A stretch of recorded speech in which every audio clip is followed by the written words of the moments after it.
called I'm Glad My Mom Died. I know it's a harsh title. It is a memoir, which also I get sounds kind of crazy because I'm only 28, but it's very much covering kind of my childhood and adolescence and being famous at a young age, my relationship with my mom, abusive relationship. Does Jennette McCurdy really hate her mother? If so, what made her so angry at her own mom that she ended up being happy about her passing away? Hey guys, welcome back to your center of guilty pleasure celeb spills. In today's video, we are going to tell you about Jennette McCurdy's complicated relationship. It's not a usual family drama.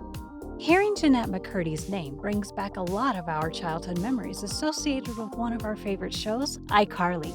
Jennette played a very famous character of Sam, by which she gained a lot of popularity from a very young age.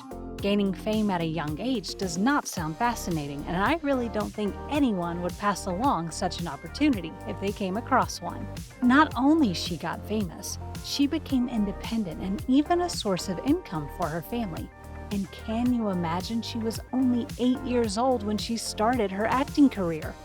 At that age, most of the children don't even know how to behave in front of people properly, let alone act. But some people are gifted. Either you discover your gift yourself, or your family helps you explore it. You are just sorted. This was the case with McCurdy as well. Her mother recognized her true calling, and she made a path for her so she could walk her way through life in glamour and fame. Isn't this the perfect thing to do for your child? I think it is.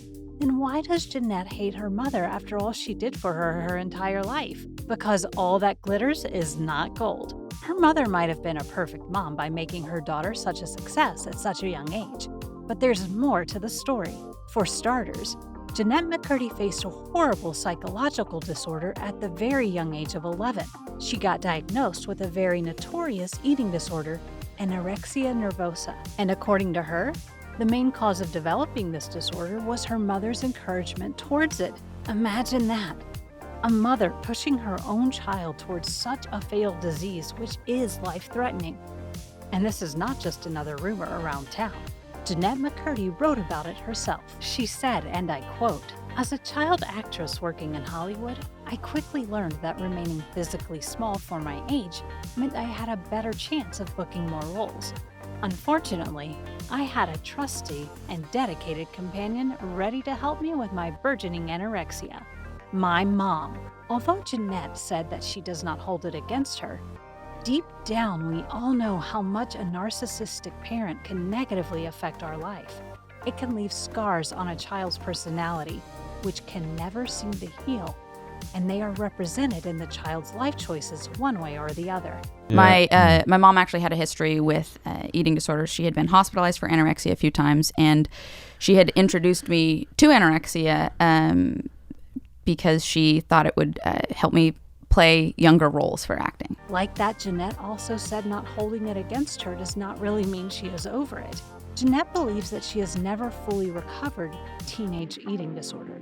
"I always remember feeling that my mom really struggled with my body, weight, and diet. She'd regularly compare my size to that of other girls. She'd portion out my meals for me. She'd help me count calories," McCurdy wrote. At the time, instead of being bothered by her suggestions, I remember thinking that she was actually helping me, that she got it more than other moms, and that she wanted me to be successful. I have such a complex relationship with her mom. I think all of us do. Right. Right. It's like, it's just what it is. But I know when I sympathize with her most, it's when I realize that she was just desperate for me to have a better life than she had. That's really the bottom line. She wanted me to be successful and well-liked and what have you. Her means of doing that was... Not just that. Her mother even encouraged her to restrict her diet when she first started developing breasts. She was afraid she might grow bigger and not fitter for the TV anymore. Just feel the pressure of it. You can feel everybody kind of body monitoring, food monitoring everybody else in the room. It's just such a part of the business, I think. In one interview, Jennette McCurdy said the same thing. "At the time, I just thought, Mom's looking out for me. Mom wants me to not have breasts so that I don't have breast cancer. Mom wants me to look young so I can book more roles so I can support the family and do the thing. Putting so much pressure on a child who had just started understanding the world, just started growing as a person, is just dead straight cruel. Instead of nurturing her mind and body, her mother really damaged both of them. Other kids of that age are goofing around, trying new things, and enjoying their teenage years while it lasts. They are out there making mistakes and learning on their own. Meanwhile, Jennette was being pressured to work for her family, stay thin, and stop eating almost anything she did just to stay thin and look young so she could be offered more roles and whatnot. All that fame and glamour does not look so shiny, does it? Well, that is not all. Jennette's anorexia later turned into bulimia at the age of 21. When I first began to vomit after eating, I was honestly thrilled. Are you kidding me? I could eat whatever I wanted and then throw it right back up and avoid the consequences of eating, aka gaining weight. It was the best of both worlds. Not just her mother. The industry which she worked in, the maker of the magazines which makes women hate their bodies, also supported and encouraged her disorder. And this horrible thing stuck to her life for plus or minus 13 years. Her sister-in-law was the first person to recognize it and help her get to a mental health professional for professional help. I had several relapses during my time with Hank, her eating disorder specialist, and several more even after I finished the program. But Hank warned me about relapses and told me they were totally normal, she said in an interview. The important thing was getting back on the recovery program anytime I had a slip so that, as they say in recovery, the slip doesn't become a slide.